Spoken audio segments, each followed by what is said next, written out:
My name is Rajiv Bhatia. I am the author of the book called India-Myanmar Relations, Changing Contours.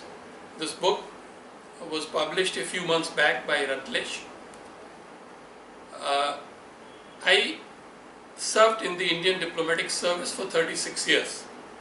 During this innings, I had the opportunity to serve as ambassador or high commissioner to 4 countries. The country which left the deepest impression on me undoubtedly was Myanmar, where I was India's ambassador from 2002 to 2005. It is this impression that in a way triggered the writing of this book. I can also say that since my retirement from the Indian Foreign Service in 2009, I have been a regular columnist, contributing articles and columns to a variety of newspapers, journals and other publications. And at the same time, I have been fortunate to have been invited on numerous occasions to speak on various aspects of India's foreign policy and indeed on India-Myanmar relations. So with this very brief introduction, let me now turn to the story of my book.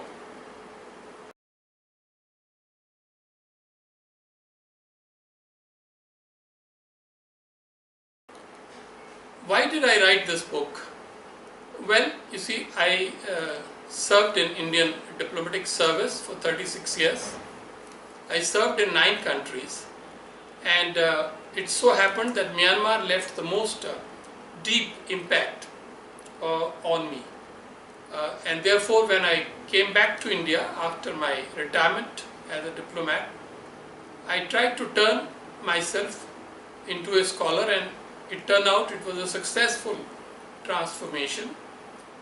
After talking to a lot of experts both in India and abroad, after going through reams and reams of literature on the subject, and also factoring in my own experience of living, traveling and interacting with the whole spectrum of people in Myanmar, I felt I was ready to write this book.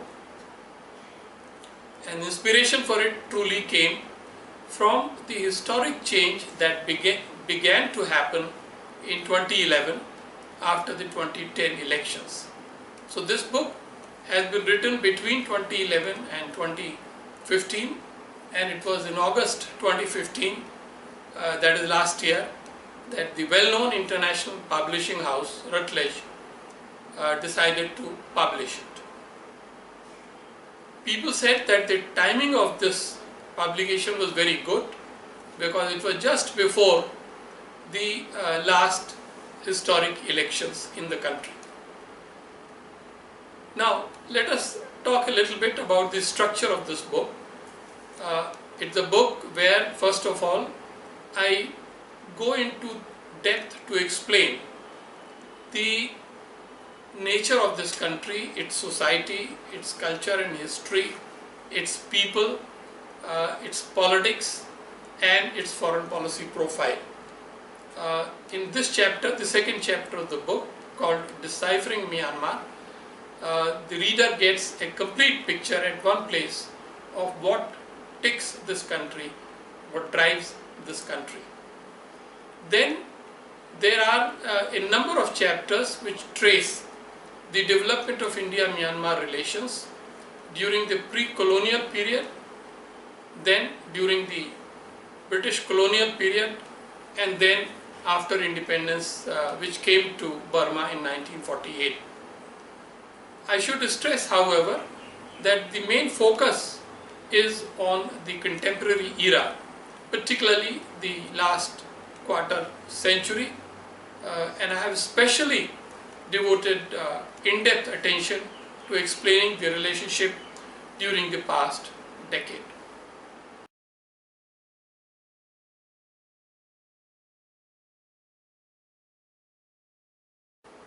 Let me now turn to our audiences in universities. Universities are temples of learning. I cherish greatly my time as a university lecturer for 3 years, uh, several decades back, that is before I joined the Indian Foreign Service. Universities have the great responsibility to disseminate knowledge, particularly about our own region, that is South Asia. Now, within South Asia, I often notice that, like the media, universities too end up paying maybe a little bit more attention towards a few neighbors, such as Pakistan, and much less attention to other neighbors, such as Myanmar. Now, Myanmar is strictly may or may not be considered as part of South Asia, but nobody can dispute the fact that it is an important and immediate neighbor of India. So, in terms of comprehending the politics in South Asia and particularly its relations with Southeast Asia, the study of Myanmar is a must. And I can say with due humility that my book, India-Myanmar Relations, Changing Contours, is probably the only book in a generation which is a complete account, a one-stop account and analysis of India-Myanmar relations. It is written from the perspective of a scholar and a practitioner, and it is written in a very reader-friendly style. It is written from the viewpoint of a historian, but also from the contemporary idiom, and therefore I am quite convinced that if our present generation of students interested in Asian affairs could get the opportunity to peruse this book, they might stand to benefit a great deal. I should highlight that there are two fairly interesting and useful chapters in the book. One is the one that deals with India, Myanmar, China triangle. This is a very significant chapter which should be useful not just for the students of India-Myanmar relations, but also all those who are interested in appreciating and understanding the region's geopolitics. China is a very important factor, a very important role player in Myanmar. It is the largest neighbor of Myanmar. It has played a significant role in this country throughout the history, and Myanmar therefore is interested in developing good relations with China. But then the perspectives differ. China probably wants to leverage as much as possible the strategic location of Myanmar for its own purposes, and therefore Myanmar always attempts to keep a kind of a balance between India and China, but also among other neighbors, and the other neighbors, as is well known, are Thailand, Laos and Bangladesh. The other chapter which draws attention is a set of recommendations that I have developed for policymakers so that the India-Myanmar relationship could be further expanded and deepened. Perhaps a word about the present state of relations. One can say that today relations are in a good state, but one cannot assert that they are in an optimal position. In other words, there is much that can be done in order to bring the two governments and the two people closer together, and doing so would be very much in their own interest.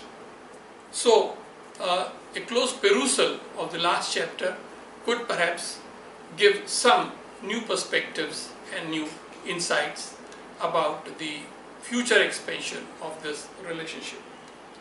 Now, just a word about the present situation with regard to Myanmar. As I mentioned earlier, NLD government is in place. The world is paying a great deal of attention to them.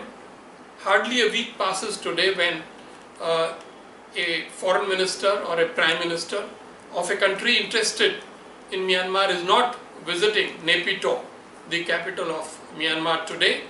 So this is a good time for Indian polity and the political leadership of India to begin paying deeper and greater attention to this neighbor of ours.